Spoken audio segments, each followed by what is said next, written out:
ETF index mutual funds నేర్చుకుని stock మార్కెట్లో రాణించాలనుకుంటున్నారా? వెంటనే ఈ నెంబర్కి కాల్ చేయండి.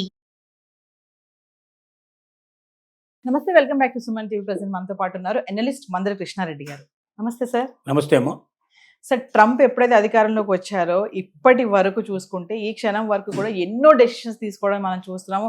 రద్దు చేస్తున్నాడు, ఇంప్లిమెంట్ చేస్తున్నాడు, అంటే కొత్త కొత్త డెసిషన్స్ తీసుకోవడం చూస్తున్నాం. కొత్తగా మళ్ళీ ఏంటంటే అమెరికా నుంచి ఎవరైతే వెళ్ళిపోతారో వాళ్ళకి 2,15,000 ప్లస్ ఫ్రీ టికెట్ ఇస్తాను, ఫ్లైట్ టికెట్, వెళ్ళిపోండి అని చెప్తున్నాడు.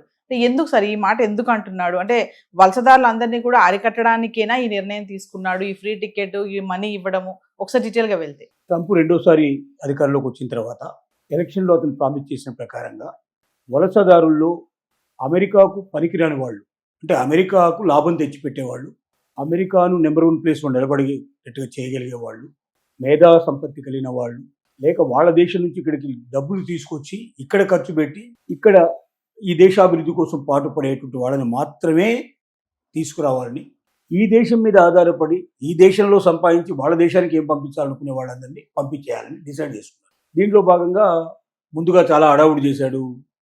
వాళ్ళే ఫ్లైట్లు అరేంజ్ చేశారు, వెనక్కి చేతులు విరిచి కట్టేసి బేడీలు వేసేసి వాళ్ళని తీసుకొచ్చి బలవంతంగా దాంట్లో పడేసేసి తీసుకొచ్చి వాళ్ళ దేశాల్లో వదిలిపెట్టడం అనేది ప్రారంభించారు. ఆ తర్వాత ఆయా దేశాలే వచ్చి తీసుకెళ్ళడం మొదలుపెట్టాయి. అంత కొంత నడిచింది. అతి కష్టం మీద ఒక 20-22 లక్షల మందిని మొత్తం పంపించగలిగారు. ఆ దేశంలో కోట్ల సంఖ్యలోనే ఉన్నారు, లక్షల సంఖ్యలో లేరు. ఇండియన్సే కోటి దాకా, దాదాపుగా 50 లక్షల నుంచి కోటి మధ్యలో ఇండియన్సే ఇప్పటిదాకా వెళ్ళినట్టుగా తెలుస్తోంది. ఇట్లా అన్ని దేశాలు తీసుకుంటే కోట్ల మంది ఉంటారు. వీళ్ళందరినీ పంపించడం అనేది సాధ్యం కావడం లేదు. వీళ్ళని వెతికి పట్టుకొని అమెరికన్ సిస్టమ్ ప్రకారంగా అక్కడ టికెట్ బుక్ చేయాలంటే చాలా కష్టం. $19,000 సుమారుగా ఒక్కొక్కరి మీద ఖర్చు పెట్టాల్సి వస్తుంది. అంటే సుమారు $20,000 వేసుకుంటే 2 కోట్ల రూపాయలు అవుతుంది. దీన్ని సులభంగా వదిలించుకోవడం ఎలాగా అనేది సామదాన భేద దండోపాయాలు అన్నిటినీ ఆలోచించి దాంట్లో భేదము వదిలిపెట్టి ఇప్పుడు దానము అనే దానికి వచ్చి కౌన్సిల్ అయితే కొంచెం లిబరల్గా ఏదో ఇస్తున్నట్టుగా చేసి అయినా ఆ ఆశ కోసమైనా కొంతమంది వెళ్ళిపోతారో చూద్దామనే ఉద్దేశంతో ఒక స్కీమ్ను ప్రవేశపెట్టడం జరిగింది. ఇది అమెరికన్ సెక్యూరిటీ డిపార్ట్మెంట్ వాళ్ళు దీన్ని ప్రకటించడం జరిగింది. దీని ప్రకారంగా మీకు ఫ్రీ టికెట్ అరేంజ్ చేస్తాము. అంటే టికెట్ కాస్ట్ కూడా ₹1,00,000 పైన ఉంటుంది, కానీ తక్కువ ఉంటుంది, కాబట్టి అదొక లాభం. ప్లస్ మీకు $2,600 మీకు ఇస్తాం.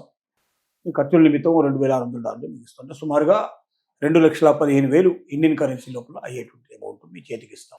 ఏ హర్డిల్స్ లేకుండా మీరు ఈజీగా వెళ్ళిపోవడానికి కావాల్సిన పేపర్స్ అన్నీ మీకు ఇచ్చేస్తాం. దీంతో వాళ్ళకి ఆశ ఉంది, అంటే చాలామంది వెళతారేమో అనే ఆశ ఉంది. చాలామంది విసిగిపోయినారు, ఇంకా ఇక్కడ ఉండడం అనవసరమైన విషయం, కానీ ఎలా వెళ్ళాలి, మళ్ళీ వెళ్ళడానికి అయ్యే ఖర్చులు ఏంటి, పవిత్రని కొన్ని ఆలోచనలు ఉన్నవాళ్ళు చాలామంది. అలాంటి వాళ్ళకి ఇది ఒక సదవకాశం, ఒక గోల్డెన్ ఛాన్స్ కింద లెక్క ఒక రకంగా చెప్పాలి.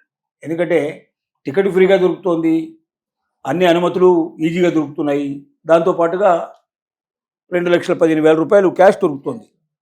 Something is better than nothing అనే టైప్లో ఎంతో కొంత అసలు లేని దానికన్నా, చేతులు ఇచ్చి కట్టేసేసి బయటదేసి లోపల పడేసేదానికన్నా, అవమానకరమైన రీతిలో ఇండియా చేరుకునేదానికన్నా పైసా ఖర్చు లేకుండా పైపెచ్చు 2,15,000 చేతికి వచ్చేట్టుగా పెడితే బాగుండనేది చాలామంది ఆలోచన చేస్తున్నారు. ఒక ఇండియన్స్కే కాదు, ప్రపంచ దేశాలు ఎక్కడి నుంచి వచ్చిన వాళ్ళైనా అందరికీ ఈ ఆఫర్ ఇవ్వడం జరిగింది. ఈ ఆఫర్లో కొంతమంది తయారవుతున్నారు. డెఫినెట్గా ఒక మోర్ నెంబర్ ఆఫ్ పీపుల్ వెళ్తారనే ఆశలు వాళ్ళు ఉన్నారు. అయితే ఒక సమస్య ఎక్కడ వచ్చి పడిందంటే, ఇలా వెళ్ళిన వాళ్ళు ఎవరైతే ఉన్నారో వీళ్ళ వీసాలు పూర్తిగా రద్దు చేయబడతాయి. భవిష్యత్తులో ఎప్పుడు మళ్ళీ అమెరికాలో అడుగు పెట్టడం అనేది అంత సులభమైన విషయం కాదు.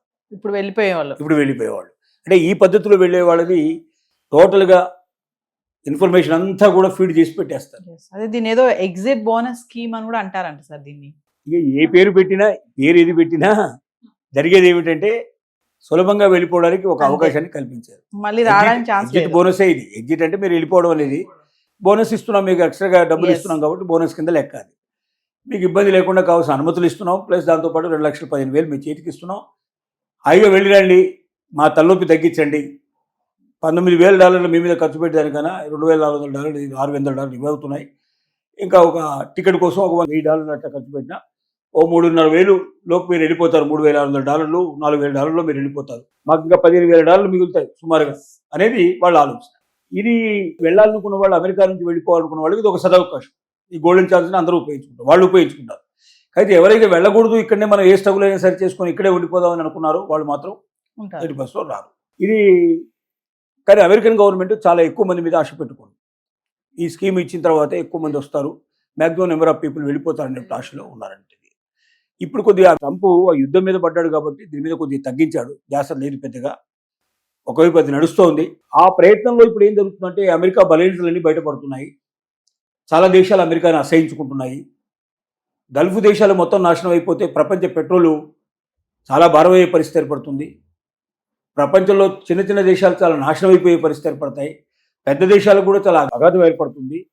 చాలా సమస్యలు రాబోతుంది. ఇంకొక 15 రోజులు 4 రోజులు కంటిన్యూ అయితే, యుద్ధం కంటిన్యూ అయితే అమెరికాని అన్ని దేశాలు కలిపి ఎదురు తిరిగి ఏ దేశంలో కూడా మీకు సంబంధించినటువంటి ఎయిర్ బేస్లు మేము ఉంచుకోవడానికి వీల్లేదు, అసలు మీ సహాయం మాకు అక్కర్లేదు, మీ సహకారం మాకు అక్కర్లేని అమెరికాని చీకొట్టేటువంటి పరిస్థితులు అతి దగ్గరలోనే ఉన్నాయి. కాబట్టి అది అయిన తర్వాత అమెరికన్ ట్రంప్ యొక్క ఆలోచన ఎట్లా ఉంటుందో మనకు తెలియదు. వలసదారులు పొమ్మంటాడో లేక కొత్తగా రమ్మంటాడో చెప్పలేము. ఇక్కడ పరిస్థితిని బట్టి ఎవడైనా ఆలోచనలు చేస్తాడు. ఈ సిచ్యువేషన్ లోపల రోజు రోజుకి ప్రపంచ పరిస్థితులు మారుతున్నాయి. యుద్ధం టర్ను తీసుకుంటుంది. బహుశా త్వరలోనే పెనుమార్పులు సంభవించే అవకాశాలు ఉండొచ్చని అంచనాలు వేయబడుతున్నాయి. Thank you sir.